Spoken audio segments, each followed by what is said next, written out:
Hello and welcome to my channel. My name is Bemiga Peter Olubayo. This video is aimed at answering all your frequently asked questions about the carer, care assistant, home care worker, and senior carer visa. This video is likely going to be a very long one, as it includes a detailed explanation on 15 frequently asked questions. So feel free to use the moment or timestamp in the description box to jump to any question you like. However, I need you to hit the like button right now and subscribe if you haven't, as this will help the YouTube algorithm to recommend this video to many others who need it. Having said that, let's get started.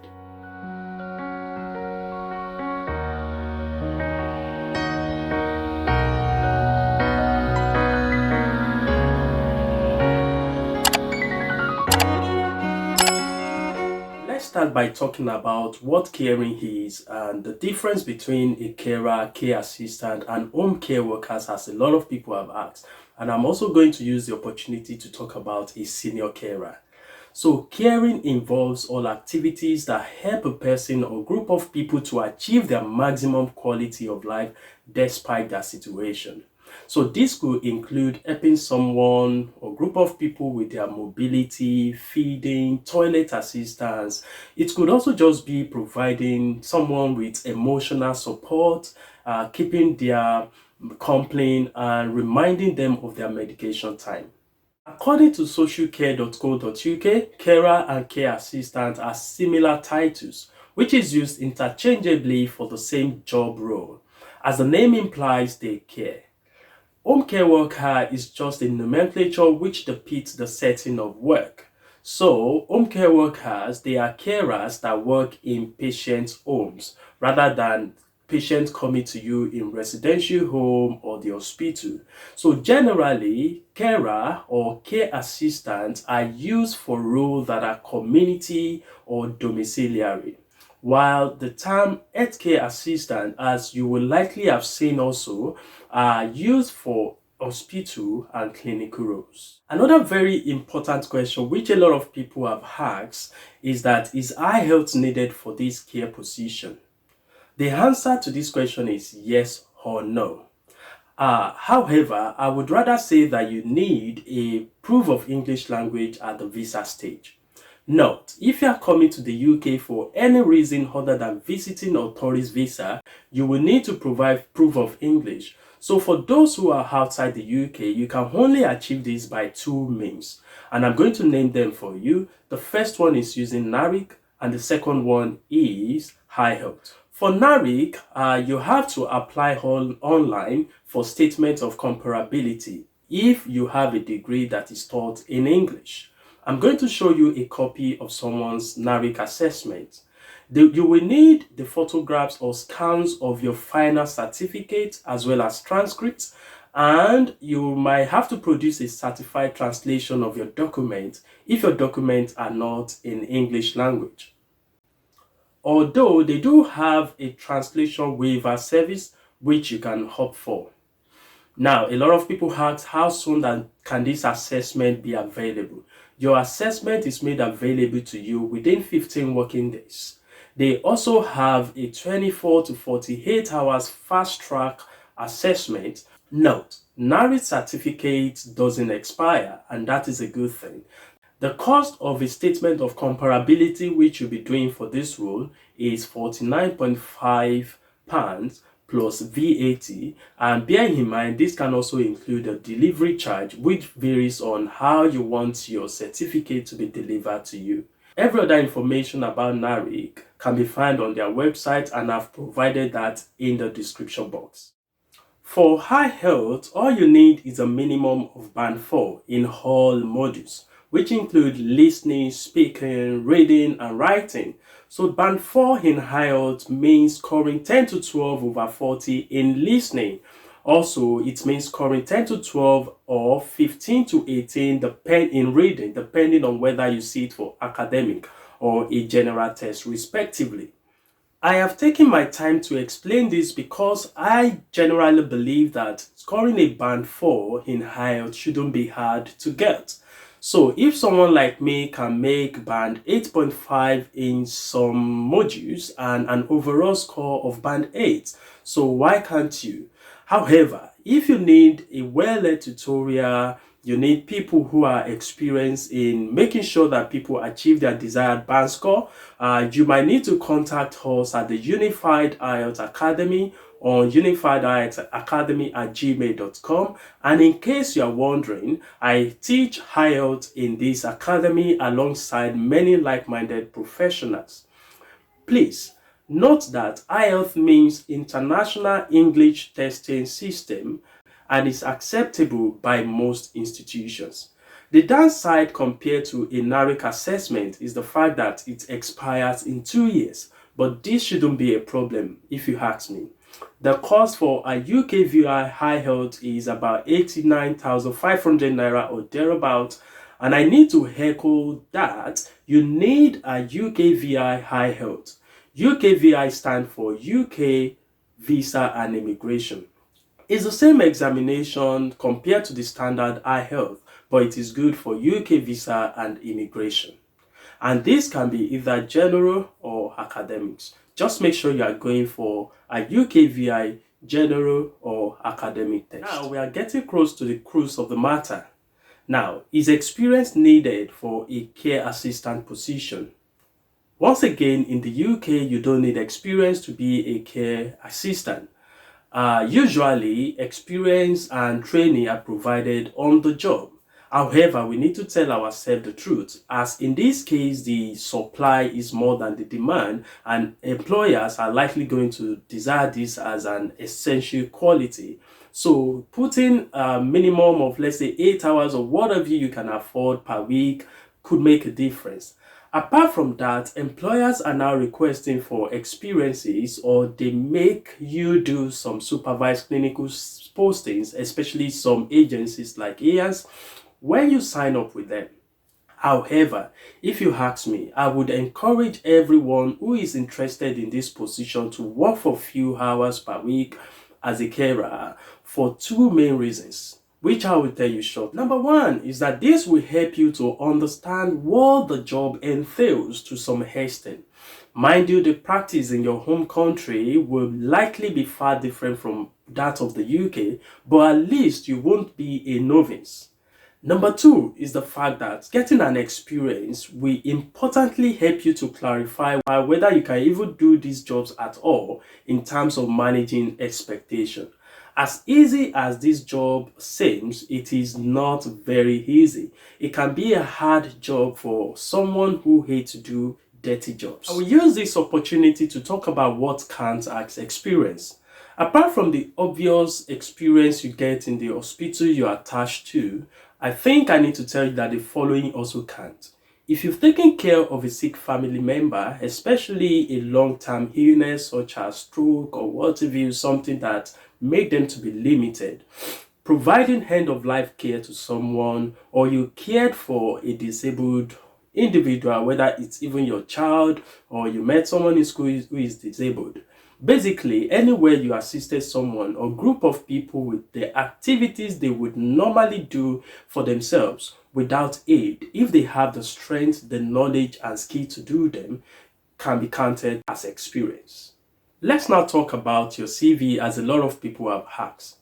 To be fair, there is really nothing like a particular CV for 8 jobs in the UK. The most important thing is to keep it simple, clear and concise, with all the necessary details applicable for the job. A good CV shouldn't be longer than 2 pages, as you would normally put available on request for your reference, thereby saving space. Once again, a good CV should contain the following 4, in my opinion. Number 1 are your details, which include your phone number and a country code, as well as a profile summarizing who you are. Another important aspect is your work experience. This you might want to take account of every experience whatsoever that is related to care that you've done, and you would always start with the most recent experience.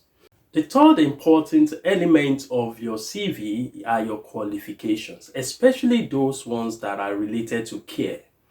These include and not limited to care certificate, NVQ3 in health and social care, and also don't forget to add your proof of English among your qualifications. So straight away, the employers know what you are capable of. Lastly, this is a time for you to throw away all the regular hobbies that people put on their CV, like reading, swimming, talking to people, and all that. So basically, you have to demonstrate that you have important skills which are related to caring, such as empathy, compassion, communication, confidentiality, and many more. A good question, which is also important to me, is how much do carer make? To be fair, it's just about the minimum pay per hour. You need to note that from April 2022, the minimum pay in the UK for an adult more than 23 years old is going to be £9.5 per hour, which is equivalent to a take home of £1,425 per month after every deductions. In essence, you have to take note of the fact that this salary also depends on location. So a lot of people are paid about £10.1 per hour, and even others as high as 11.5 per hour. The good thing also in the UK is that you can grow based on your experience. If your question is then, can I survive on this basic salary? Of course, you should count the cost before taking the leap.